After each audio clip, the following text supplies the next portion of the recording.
You guys want to know who Stipe Miocic likes? You want to know who he likes? Me. He's always liked me. I've always liked Stipe. We have a great relationship. Do you want to know who Stipe will not listen to? Me. How do you not listen to the smartest guy in the room? In all fairness, particularly if he's a friend of yours and you have each other's phone numbers and you speak every now and then, how do you not listen to that guy? What would you guys do? You ever ask yourself that? What would you do if you had access to my mind? You would use it. Of course you would. You would call for advice. You want to know who never asked me for advice? Stipe. I get asked about Stipe. Stipe's the greatest heavyweight of all time. Stipe will fight for a world championship again. I am not convinced that Stipe's best days are behind him. I fully acknowledge that there's a new monster in the weight class that's got 40 pounds of steel on him, and that's going to be a hard mountain to climb. But that's nothing new. I haven't stated anything new. They were all hard mountains to climb. Verdun was a hard mountain. Dos Anjos is a hard mountain. Struve's a hard mountain. Cormier's a hard mountain. They're all hard mountains. Okay. Why do I bring it up? Because, guys, let me paint a scenario for you, okay? You have a guy, let's call him John, who's going to come into your weight class, the weight class where you're the greatest ever and recognized. Numbers and defenses prove you're the greatest ever. John's going to come in, and John's going to get a title shot, whether that's against you or over you. Either way, this is going to happen, and there's nothing you can do.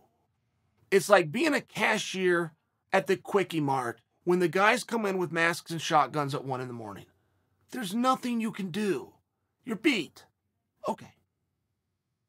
Now let's say John. Let's just call the guy John. Random name, right? But let's just call him John. Gets in a legal issue. Not only is he openly, this John character, a prick to the company, who would love to get him beat and just be done with him, but he now has a legal issue that impedes his ability to get a license, slows everything down, and embarrasses said company. It would seem, without anybody saying it, without anybody having to say it, it would seem as though that golden ticket into the finals is now going to be taken off the table. It would seem. We don't have evidence of that. But if you're strategically trying to make your play, it would seem like that time is now. At least a conversation. At one point, the conversation never existed. It had already been had. And the golden ticket is going to this guy we'll call John. But now it looks like everything's back on the table. So we've got a couple of pieces in place, Francis and Surreal. They're going to have to fight somebody. It would seem to me, obviously, Stipe's the #1 contender. He was just the champion.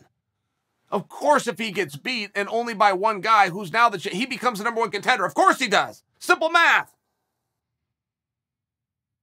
So now we end up in the thing where we've got the interim champion. These guys got to take care of their business. They got a contract signed. Makes all the sense in the world. We bring them together. Going to do that in January. What's going to be next? Which is what everybody's going to ask Dana White as soon as they get to the press conference. What's next for Surreal or Francis? What's next? You always have to deal with the rematch clause.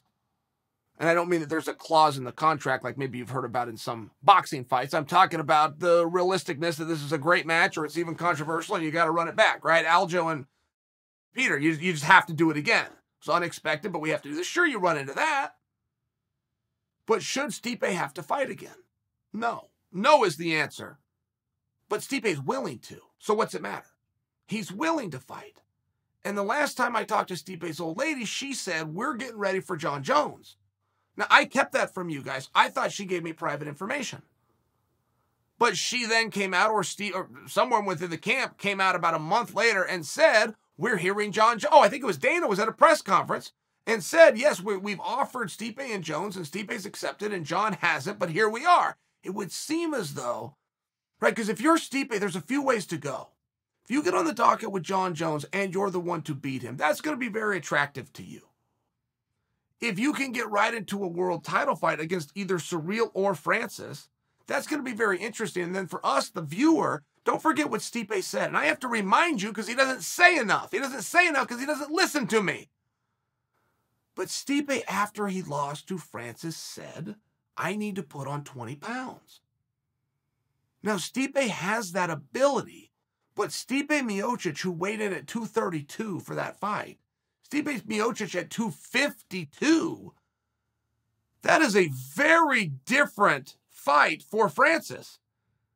Stipe had several takedowns in their first meeting and would have had a takedown in their second meeting, except he didn't have the size. He just didn't have the size. I mean, much better wrestler than Francis Ngannou. Personalize it. Francis would admit that. That's a lot of man for me to get down, no matter how well I know the positions, right? Size matters at some point. That's an interesting storyline. That's the same storyline that John Jones has been running for 2 years. Year and a half. About putting on the size, changing his physiology, bringing us in on it when he's pumping the weights.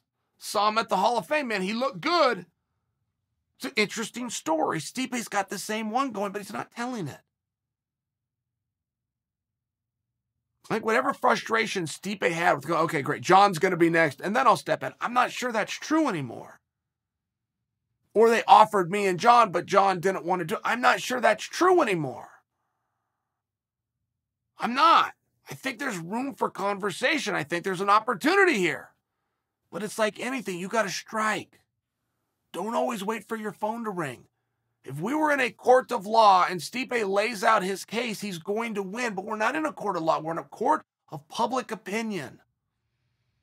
He's got to fight. He's got to fight back. He's got to speak up. And if he doesn't want to do it, he can send the message to me. I'll do it for him.